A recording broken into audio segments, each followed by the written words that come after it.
मेहमान जुड़ रहे हैं जिनसे हम चर्चा करेंगे। तो हमको एक ना केवल लॉन्ग टर्म का एक व्यू पॉइंट देते हैं बल्कि एक अच्छी सलाह भी देते हैं कि किस तरह से अपने पोर्टफोलियो को मैनेज करना है। और उनकी एक और ख़ास बात भी बता दूं जो बहुत आजकल रेयर देखने को मिलती है, वो हंसते और मुस्कुराते रहते हैं। आजकल ये कम हो गया थोड़ा सा। I was about to say that, Dimpy, ये तो बिल्कुल तारीफ करनी पड़ेगी राजेश की। He always has a smile on his face, which is the best part. Rajesh ji बहुत बहुत शुक्रिया, थैंक यू वेरी मच। आज तो आप थोड़ा सा आपका लुक भी चेंज है और काफ़ी स्मार्ट भी लग रहे हैं। बहुत बहुत शुक्रिया sir, thank you very much. Sir market में स्मार्टनेस दिखाएं या फिर अभी शांति से बैठे रहें सर? सर हमारी फॉर्म का नाम है इकोनॉमिटी का मतलब है थोड़ा शांति रखिए।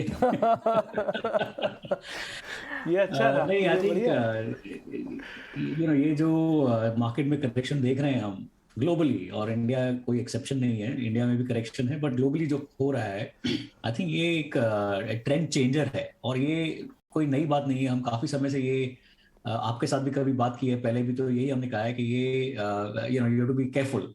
तो ये अभी जो मौका चल रहा है इसमें हम देख रहे हैं कि कुछ स्टॉक्स बहुत ज्यादा टूट रहे हैं, कुछ स्टॉक्स एक्चुअली बहुत अच्छा कर रहे हैं।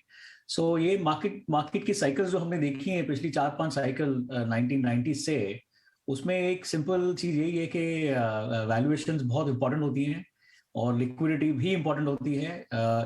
आज का जो दौर चल रहा है उसमें लिक्विडिटी जरा गायब हो गई है, कम हो गई है, लेकिन वैल्यूएशंस का इंपॉर्टेंस बहुत ज्यादा बढ़ गया है। सो ये जो मार्केट है ये बहुत अच्छी तरह स्टॉक पिक करने के लिए है। इसमें बहुत ज्यादा कंसर्न हो के मार्केट छोड़ने वाला मार्केट नहीं है। बिल्कुल Rajesh, good morning, good observations and insights from you. लेकिन अब अगला बड़ा ट्रिगर जो बाजार के लिए आता हुआ दिखेगा डोमेस्टिक मार्केट्स के लिए Q1 FY23 के नंबर्स। रिजल्ट सीजन की अगर बात करें पूरे क्वार्टर, पिछले क्वार्टर में काफ़ी ज़्यादा हमने अब अप्स एंड डाउन्स देखे, कई सारे इवेंट्स देखे। क्या लगता है Q1 FY23 के नंबर्स में किन सेक्टर्स पर फोकस रखना चाहिए? तो आई थिंक मार्केट में फर्स्ट क्वार्टर के को तो ज्यादा इंपॉर्टेंस देना ही नहीं चाहिए। और मैं इसलिए बोल रहा हूँ कि वो इतना बड़ा शिफ्ट हुआ है ऑन द ग्राउंड, जो कंपनीज है उनका जो बिजनेस है, जो ऑन द ग्राउंड धंधा चल रहा है, उसमें इतना ज्यादा शिफ्ट हुआ है, इतना ज्यादा चेंज हुआ है कि क्वार्टरली नंबर आपको ज्यादा इंफॉर्मेशन नहीं देगा। जैसे कि एक एग्जांपल के तौर पे आप देखिए कमोडिटी प्राइसेस, उसमें जो इतना सारा मूवमेंट हुआ है, या आप सोचिए इंटरेस्ट रेट्स या इन्फ्लेशन, जो कंज्यूमर का खरीदने की ताकत है, तो इन सब में इतना ज्यादा चेंज हुआ है कि एक क्वार्टर के नंबर पर तो कोई इन्वेस्टमेंट डिसीजन लेना ही नहीं चाहिए, ऐसा मेरा मानना है। इस क्वार्टर में स्पेशली ये बहुत ही स्विफ्ट चेंज जो हुआ है, उसको आपको थोड़ा लॉन्ग टर्म के लिए सोचने के लिए मजबूर कर रहे हैं मार्केट हम लोगों को। तो आई थिंक सेकेंड क्वार्टर का जो रिजल्ट होगा उसमें बहुत ज्यादा इंफॉर्मेशन कंटेंट होगा। फर्स्ट क्वार्टर का जो अभी जो रिजल्ट आएंगे सब कंपनीज के, उसमें उतना ज्यादा इम्पैक्ट नहीं दिखेगा जितना दिखना चाहिए। बट ओवरऑल अगर आप देखें तो रिजल्ट्स में इतना पॉजिटिव नंबर्स आपको बहुत कम दिखेंगे। बिल्कुल। मॉर्निंग राजेश, प्रियंका यार, एक दो चीज़ें आपसे बहुत क्विकली पूछना चाहेंगे। तो यानी लास्ट क्वार्टर और इस क्वार्टर के एक्सपेक्टेशन कॉर्पोरेट अर्निंग से लेस होनी चाहिए। एक व्यू ये भी निकल कर आ रहा है कि अगस्त एंड तक यानी अर्ली सितंबर से शायद इन्फ्लेशन पीक आउट हो जाएगा, क्रूड पीक आउट हो जाएगा। तो ये चीज़ें बाजार फैक्टर इन कर रहा है क्या? वन सेकेंड, आपको क्या लगता है कि क्योंकि हमने एक ट्रेंड ये भी देखा जब से इंटरेस्ट रेट बढ़ने का सिनेरियो बाजार में निकल कर आया, पार्टिसिपेंट्स ने बहुत हद तक फोकस उन कंपनीज पे किया जो फंडामेंटली एक बड़ी स्टोरी भी है कि इंटरेस्ट जहां पर भी डेट कंपनियों के कम है या जो कंपनीज डेट रिडक्शन पे जोरदार कोशिश कर रही हैं उनको रिवॉर्ड करें। क्या ये थीम भी आपको बहुत रेलेवेंट दिख रही है बाजार में, जो पार्टिसिपेंट्स जिस पर चल रहे हैं? देखिए इंडिया, अगर आप थोड़ा लॉन्गर टर्म व्यू लेंगे इंडिया का, आप देखिए बैलेंस शीट को, देखिए इंडियन कंपनीज के बैलेंस शीट को अगर आप एग्रीगेट करें तो देयर हैव बीन कुछ ऐसे समय रहे हैं जहां कंपनीज के बैलेंस शीट में बहुत ज्यादा डेट रहा है। और ये हम काफी, ये जो कंपनीज जो डेट रिडन थी उनमें इतने सारे प्रॉब्लम्स हमने देखे हैं। बट आई थिंक आज अगर आप बैलेंस शीट्स को देखें, आज अगर आप ये सब नंबर्स में देखें कितना डेट है, कितना बोझ लेकर कंपनी अपना बिजनेस ग्रो कर रही है, तो आई थिंक एक बहुत ही पॉजिटिव जगह पर इंडियन कॉर्पोरेट इंडस्ट्री है। तो आई डोंट थिंक ज्यादा डेट का इतना इशू है।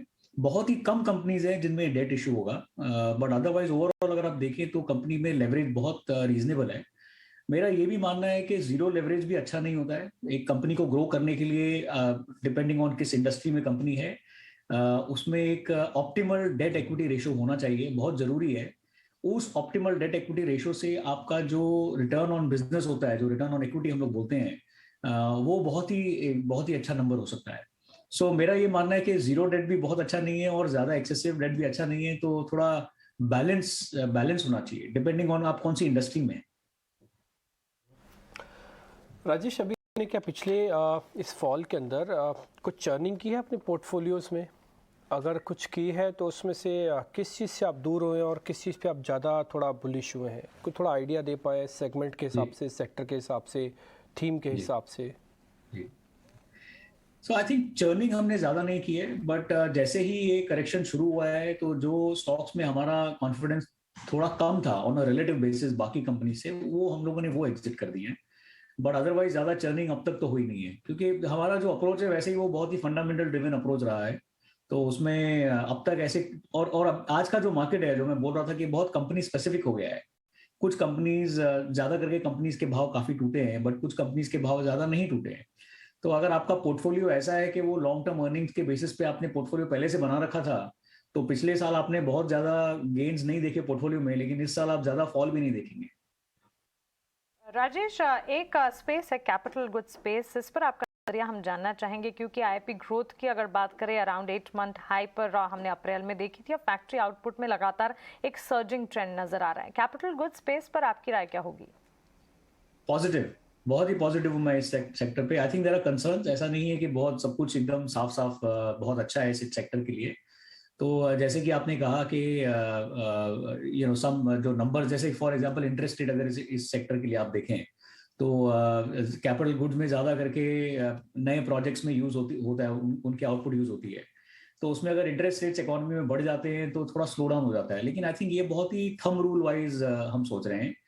आज के एनवायरनमेंट में, आज के दौर में अगर आप देखें, जहां पर हमारी इकोनॉमी है, जहां पे हमारे बिजनेस कॉर्पोरेट की बैलेंस शीट्स है, थोड़ा बहुत इंटरेस्ट में ऊपर नीचे अगर हो जाए तो I don't think growth slow होगा। तो मैं बहुत ही पॉजिटिव हूँ उस सेक्टर पे, और आई थिंक हमारे पोर्टफोलियो में वो उस सेक्टर की कंपनीज होना बहुत जरूरी है। और अगले 3-5 साल के लिए, शॉर्ट टर्म की बात नहीं हो रही है, 1-2 क्वार्टर की बात नहीं कर रहा हूँ मैं, बट अगले 3-5 साल में इस सेक्टर में काफी ग्रोथ होगा। बिकॉज आप इंडिया में देखिए, पिछले 20-25 साल से हम बोल रहे हैं कि इंफ्रास्ट्रक्चर ग्रोथ होना चाहिए, इंफ्रास्ट्रक्चर में ग्रोथ नहीं दिख रहा है। कुछ कंपनीज ने बीच में ट्राई किया एक साइकिल में, साइकिल चेंज हो गई। बट आई थिंक इस समय साइकिल भी बहुत ही अच्छी तरह प्लेस्ड है, कंपनीज की बैलेंस शीट्स अच्छी तरह प्लेस्ड है, गवर्नमेंट के जो प्लान्स हैं वो भी बहुत ही क्लियरली स्पेसिफाइड हैं। तो इस सेक्टर में तो आई थिंक एक्सपोजर होना चाहिए। ऑलराइट, कैपिटल गुड स्पेस आपको एक पसंद आता है राजेश, लेकिन एक बात तो ये व्यू क्लियर आ रहा है कि क्योंकि यूएस मार्केट्स में वॉलेटिलिटी ज़्यादा है, वो इंडियन मार्केट्स के मुकाबले ज़्यादा बड़े थे और वहाँ ज़्यादा फॉल भी आ रहा है, यानी वॉलेटिलिटी वहाँ ज़्यादा देखने को मिल भी रही है। आप मानते हैं कि इंडिया में कंपैरेटिवली कम वॉलेटिलिटी होगी?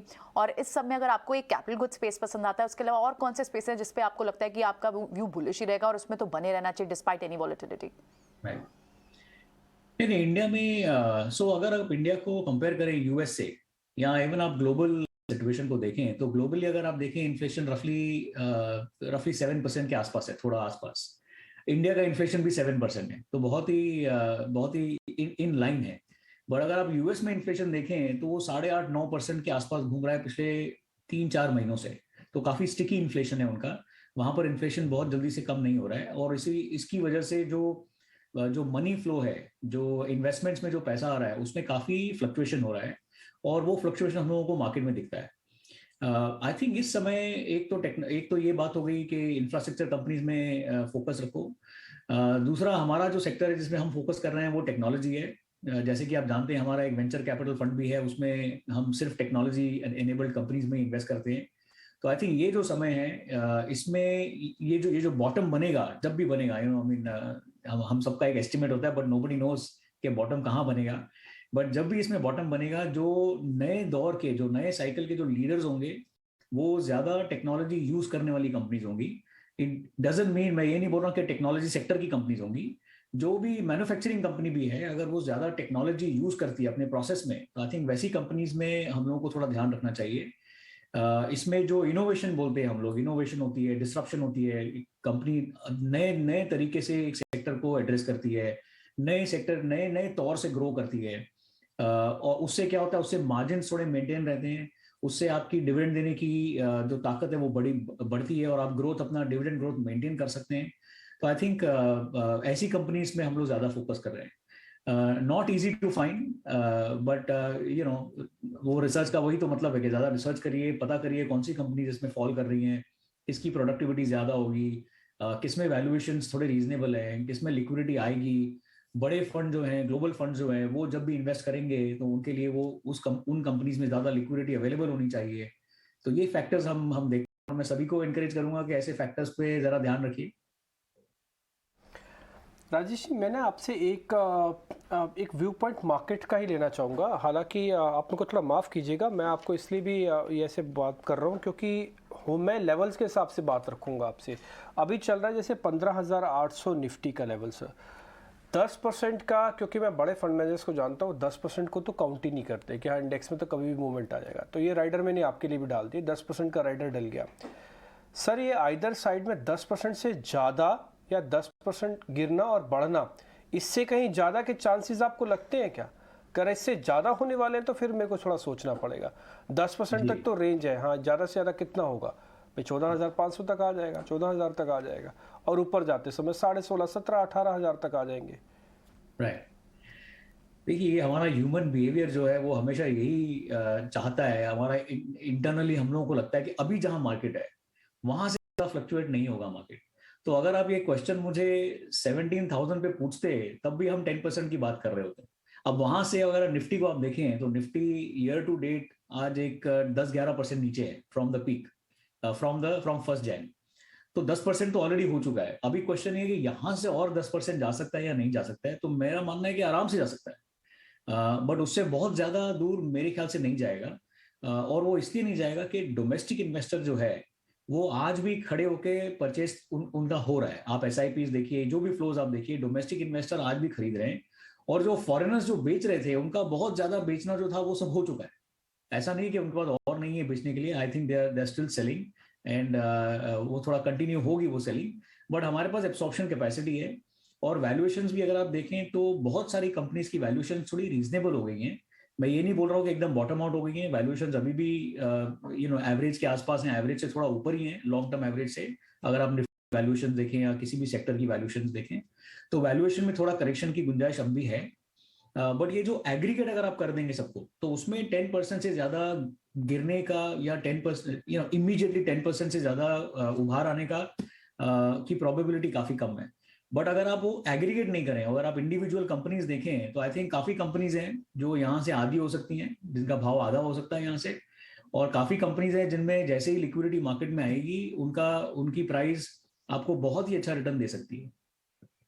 ऑलराइट, ठीक है, एब्सोल्युटली. तो यहाँ पर ही बहुत ही stock specific, sector specific growth triggers driven आपको पिक्स रखनी होंगी इस बाजार में. बिल्कुल, शुक्रिया राजेश आज समय देने के लिए, हमसे बात करने के लिए और सारे इंसाइट्स हमारे व्यूअर्स तक पहुंचाने के लिए. बहुत बहुत शुक्रिया. Thank you so much.